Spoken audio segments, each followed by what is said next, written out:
आप सभी का स्वागत है सक्सेस मैथमेटिक्स के इस यूट्यूब चैनल पर। आज हम लोग बात करेंगे क्लास 12 का वेक्टर। देखिए अभी एग्जाम हम लोग का नजदीक है, ठीक, इसलिए हम केवल इंपॉर्टेंट क्वेश्चन की बात कर रहे हैं। तो वेक्टर में जो 5 मार्क्स का क्वेश्चन पूछा जाता है तो उसमें जो इंपॉर्टेंट क्वेश्चन है वही हम आपको बता रहे हैं, ठीक।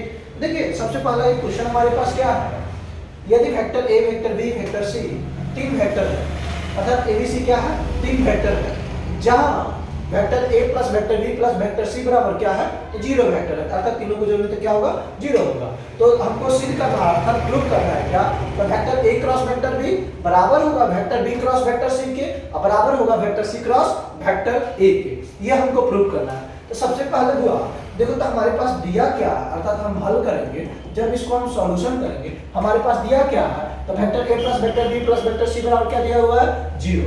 तो हम लिख देंगे वही बात लिखेंगे क्या, चूंकि vector A plus vector B plus vector C बराबर हमारे पास क्या दे दिया, तो जीरो वेक्टर, इसको हमने समीकरण 1 मान लिया। क्या मान लिया, समीकरण 1। जो हम इक्वेशन 1 माने हैं अर्थात समीकरण 1 माने हैं, उसमें हम क्या कर लेंगे, एक बार वेक्टर ए से एलएचएस और आरएचएस अर्थात दोनों तरफ क्रॉस प्रोडक्ट लेंगे, किससे, वेक्टर ए से। जब वेक्टर ए से क्रॉस प्रोडक्ट दोनों तरफ ले लेंगे तो फिर हमारे पास एक इक्वेशन आएगा, उसको इक्वेशन 2 मान लेंगे, ठीक।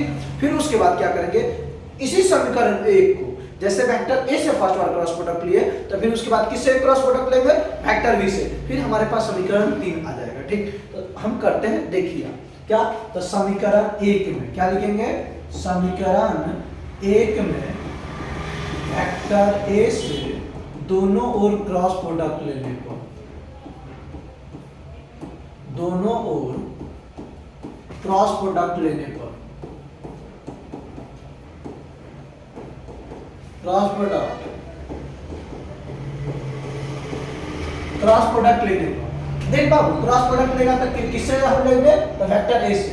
तो वेक्टर ए क्रॉस हमारे पास क्या है, इधर है, तो vector A plus vector B plus vector C बराबर, इधर वेक्टर ए से क्रॉस प्रोडक्ट लेंगे, इधर जीरो है, ठीक। चलिए करिए, तो vector A cross vector A, तो vector A cross vector A हो गया, plus vector A cross vector B हो गया, plus vector A cross vector C हो गया, और गुना करिएगा इससे तो क्या हो जाएगा, ये जीरो हो जाएगा, ठीक। अब देखो आप समझिए पहले यहाँ पर थोड़ा बात देखिए, तो हम आपको क्लास में बताए होंगे एक चीज क्या, जब दो वेक्टर मतलब जब दोनों समान वेक्टर रहेगा और दोनों किस में रहेगा, क्रॉस में रहेगा, तो दोनों को मल्टीप्लाई करेंगे तो क्या हो जाएगा, जीरो अर्थात हो जाएगा, अर्थात वेक्टर ए क्रॉस वेक्टर ए बराबर क्या हो जाएगा, जीरो हो जाएगा, अर्थात अपना अपना रहे और किस में रहे, क्रॉस में, तो क्या हो जाएगा, जीरो, अर्थात ये तो जीरो हो गया, ये खत्म हो गया। यहाँ पर बचा क्या, वेक्टर ए क्रॉस बी, और यहाँ पर बचा क्या, वेक्टर ए क्रॉस सी। तो यहाँ पर हमारे पास बचा vector A cross vector B बराबर vector A cross vector C, बराबर नहीं प्लस है तो प्लस, अब बराबर हमारे पास क्या बचा, जीरो। अच्छा यहाँ पर देखिए तो vector A cross vector C जो है इधर प्लस में है, अगर बराबर उधर भेजा जाए तो किस में हो जाएगा, माइनस में हो जाएगा, हुआ। तो vector A cross vector B बराबर minus vector A cross vector C. याद रखिए, देखिए जैसे यहाँ पर माइनस है, अगर हम यहाँ से जो माइनस में है ना, अगर इसको माइनस को हटाना है आपको, जैसे लिखा हुआ है क्या, minus vector A cross vector C लिखा हुआ, इसको माइनस से हमको प्लस में लाना है, तो इसको vector C cross vector A लिख सकते हैं।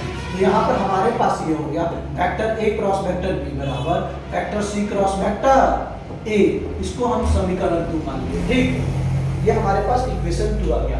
तो हम समीकरण 1 को क्या लिए, तो वेक्टर ए से दोनों तरफ क्रॉस प्रोडक्ट लिए, तो हमारे पास समीकरण 2 आया। अब क्या लेंगे, समीकरण 1 में ही क्या लेंगे, वेक्टर बी से दोनों ओर क्रॉस प्रोडक्ट लेने पर।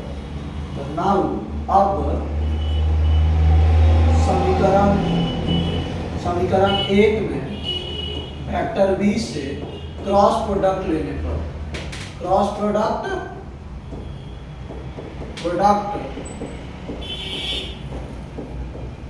लेने पर, तो देखिए समीकरण 1 में वेक्टर बी से क्रॉस प्रोडक्ट अर्थात हमारे पास समीकरण 1 क्या है, तो vector A plus vector B plus vector C बराबर यहाँ पर जीरो वेक्टर है, इससे वेक्टर बी से हम क्या कर लेंगे, क्रॉस प्रोडक्ट ले लेंगे।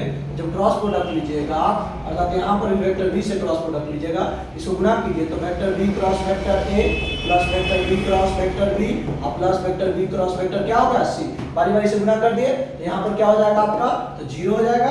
ठीक, देखिए तो सेम सेम है तो क्या हो गया आपका 0, तो vector B cross vector A plus vector B cross vector C बराबर 0 हो गया। अर्थात ये देखिए तो यहाँ पर एक बात समझे, ये देखिए तो इसमें किसमें है, तो ये बी क्रॉस सी इधर प्लस में है और यहाँ पर ये भी प्लस में है। आप क्या कीजिए यहाँ पर, इसको प्लस में है ना, इसको रहने दीजिए, इसको आप उधर भेज दीजिए, दोनों में से किसी को भेज दीजिए उधर, कोई दिक्कत नहीं है। तो मान लीजिए कि हमने यहाँ पर vector B cross vector C को रहने दिए तो ये minus vector B cross vector A हो गया। बोलिए कोई दिक्कत नहीं होना चाहिए। अब माइनस से प्लस करेंगे इसको, तो इसको क्या कर सकते हैं, vector B cross vector C बराबर वेक्टर ए क्रॉस वेक्टर क्या लिखेंगे बी, इसको हम समीकरण 3 मान लिए। ध्यान दीजिए यहाँ पर भी vector A cross vector B बराबर vector C cross vector A है और यहाँ पर देखिए vector A cross vector B बराबर क्या है, vector B cross vector C है। अर्थात समीकरण 1 तथा समीकरण 2 से इसको छोटा कर देते हैं।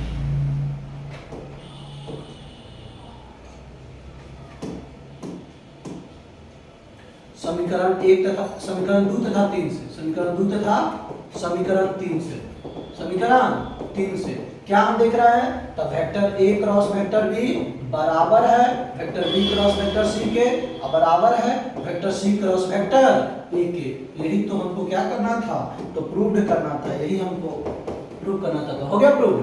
देखिए यही क्वेश्चन कर रहा था। ठीक, तो ये मेरा फर्स्ट क्वेश्चन था। 5 क्वेश्चन बताएंगे जो एक उसमें से एग्जाम में पूछे जाने की संभावना रहेगी। ठीक, कितने मार्क्स का, 5 मार्क्स का। अब हम लोग चलते हैं नेक्स्ट क्वेश्चन पर। ठीक,